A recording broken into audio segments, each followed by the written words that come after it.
So it's my very great pleasure to introduce to Time Space Visualiser actors Sakuntala Ramanee and Lisa Bowerman and writer Rona Munro. Hello. Hello. Hello, everyone. Hello. So I want to take you back to 1989, Doctor Who story Survival. How did you all get jobs working on Doctor Who? I'll kick off. So I was at a workshop organised by the BBC for writers who hadn't much experience of writing for television. And Andrew Cartmel, who was the then script editor of Doctor Who, was at the workshop on one of the days. And I kind of like got him in a corner and sort of grabbed hold of his ankles and said, how do I write for Doctor Who? And the other writers present didn't seem to have the same enthusiasm for it. So I think on the basis that I was the only one bugging him, I actually got the gig. And it was, kind of like a dream job because I'd been a fan for quite a long time. So I was really determined that I would bother him and to give me a gig. So I was really pleased about that. I was a mistake. I was a last-minute addition. Certainly. Again, like Rona, I've recounted this story more than about a dozen times. I was at a friend's house days before mobile phones. Got a phone call with my agent saying, "Do you wear contact lenses?" And that was the only question I was, no, but I'm sure I can learn, And it wasn't until I actually got to the interview that I realised they were looking for somebody who could ride, and I had that on my CV, ride a horse. Turned out that somebody else had been offered the job. I'm given to understand it was one of Pan's people. I was given to understand it was Cherry from Pan's people. Sorry to disappoint fans. And it was very, very, glamorous, less glamorous replacement. And so I went to see Alan Waring, who I had worked before on Casualty, because I used to be in Casualty as a regular. And I hadn't ridden for a while because I'd had an accident a few years previously, but because we're all desperate for work, I just said, yes, fine. This is a long story. I'm trying to cut it down. To cut a long story short, they said, okay, I was a little nervous about it. I got back from the interview. My mother said, what on earth are you talking about? You said you were going to ride because you had the accident and how dare you? So I rang Alan Waring and I went, I can ride, but I haven't ridden for a while, and explained. He said, I was going to give you the job anyway, but come to the Horse Wranglers. There was a guy called Reg Dent who owned a very well-known horse film supply company, as one does, and come and ride, and then they would assess you to see whether you get the job. So I went and I rode, and they said there's nothing we can't sort out in a couple of lessons, because they wanted me to do sort of Wild West, neck reining stuff. And everything happened really quickly. Within about 2 days, I had my head in a head cast, I had my eye things done, and that was it, basically. Sakuntala. Yes. Well, I don't know if I have told this story, actually. I don't think I have. I basically worked with Alan Waring on Casualty. In fact, Lisa and I overlapped on that because, like you say, you were a regular. And I came in on a one episode playing this punk called Chitra and had to do this wild slam dancing. And it was written by a brilliant writer who sadly is no longer with us, who is a friend of mine, actually, Al Ashton, wasn't it? Al Ashton. Yeah, I was thinking he's the Al Hunter, but he's Al Ashton as a writer. That's it.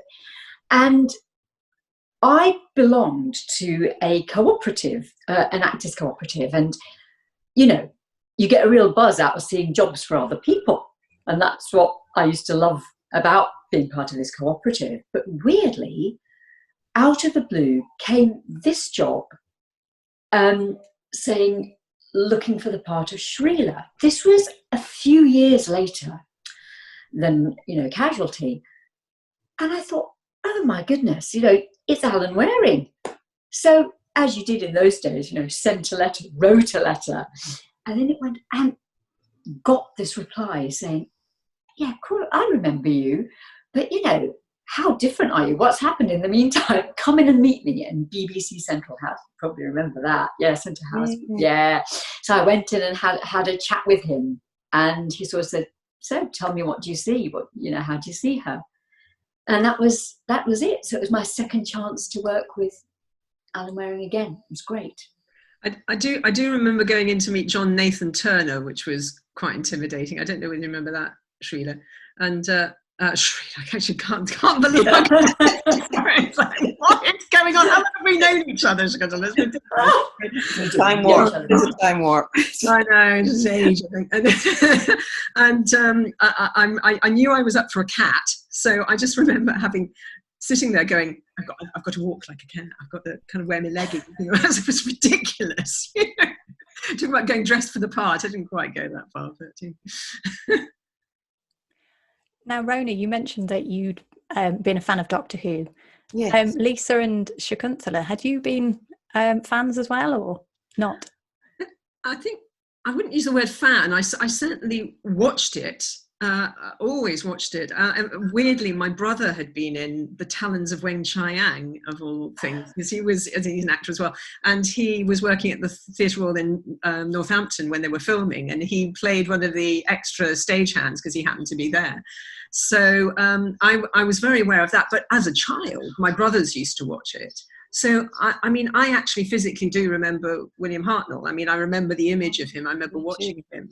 The one I was very first aware of was Patrick Troughton, who I thought was just fantastic. And then John Pertwee. And I think I'd sort of grown out of it by the end of Tom Baker. So I used to sort of dip in and out of it. But, there's a lot of stories that stayed with me. Certainly, I knew enough about it to know what it was. Let's put it that way. Well, that's interesting because those sequence of doctors is very similar to Lisa's then, that period, that time. And, I would say I wasn't a fan, but I watched it quite regularly as a child and still have such vivid memories, of course, of it in black and white. I mean, we are going back in the 60s and 70s. No one will believe that looking at this, but you know. It's a cliche, but I used to hide behind the sofa. It's a cliche, and I used to watch those darlings. Yeah, I'll never forget. I think, it was the Autons for me, I remember. Oh. Yeah. I think my ultimate terrifying one was it was a John Pertwee episode. And as usual, when I was sort of doing Doctor Who the second time around, and I would kind of witter away like this in a vague way, and Stephen Moffat would instantly go, "Oh, blah blah," and name the episode and and everything. And I can never, even having had him do that, I can't remember. But the monster was like this plastic thing, so anything plastic kind of animated and ate you. And I've watched some of the clips since because some of them come up on YouTube as like funniest or worst moment in Doctor Who, because there's one where a guy is doing the acting job of his life. He's basically being eaten by a plastic chair. But of course, all it is like the guy that taking the air out of the chair. So he's having to do the screaming and writhing and cunningly pull the plastic over himself.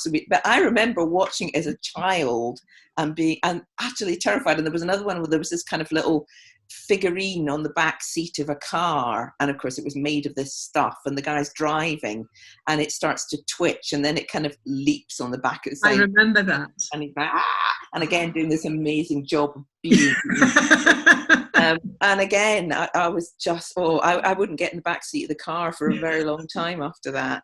But somebody out there will go, oh, that's the such and such episode with Robert. But yeah.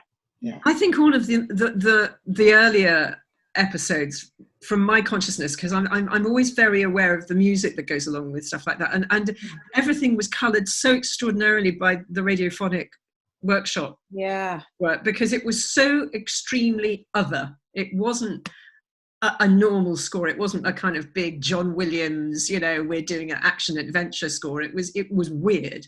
And that's what I think enhanced all those very strange moments in Doctor Who. It's true. With that and great acting, which absolutely. That with you guys as well, and you having to, see things that weren't there and react to things that weren't probably, like people overheating in fur, and you were amazing, absolutely amazing. And I never got a chance to tell you that at the time because I wasn't there. But honestly, there were so many things in that could have been utterly laughable if you hadn't done them with the conviction you did. So I'm so grateful. I'm going to segue into the fact that your script was fantastic. It was Oh, fantastic. Classy, Absolutely. no, it was a classy piece of work. It was. It really was. Couldn't believe, my luck to be on that, actually. It was. And I mean, I don't know whether Helen's going to get onto this topic anyway. I'll be pinching all Probably. your questions. Go on. But although it had its limitations because of the time it was made, Yeah. special effects wise, I'm still disappointed in the makeup, because the description in the script was so specific and so visceral and very, I don't know, there was just something to it, and the description of the horses rearing and the wind and it, I mean, yes, time constraints and all that sort of stuff, and that there wasn't a lot of love given to Doctor Who at that point, but the actual stuff on the page was fantastic, and even if we got a little bit of that, it was, Oh, thank you. That's really kind. And I think we were fortunate there with the group of friends. Oh yeah. Where it was just more possible to bring in some of that atmosphere. Than obviously you had the constraints of barbarian and horses and goodness knows what. But yeah, we were able to access that much more readily, I think. Yeah, we were very lucky. It sounds like the filming in the actual quarry was pretty hard going. It was really, really hot. Was that right? Yeah, it was the hottest summer they'd had for a few years. I think it was about 95 degrees. Ooh, so I was, yes, I had my moments, shall we say. Shakuntala. Well, I mean, my enduring memory was just having a great time down in Lyme Regis. I mean, it was, not Lyme Regis, sorry. No, Lulworth Cove. That was it, yeah. And it was such a lovely group of people, but it was hard work. The thing is, it was a very unique experience, and it does stand out as one of those jobs that you never forget. I mean, literally, it feels, so immediate that we were all there together.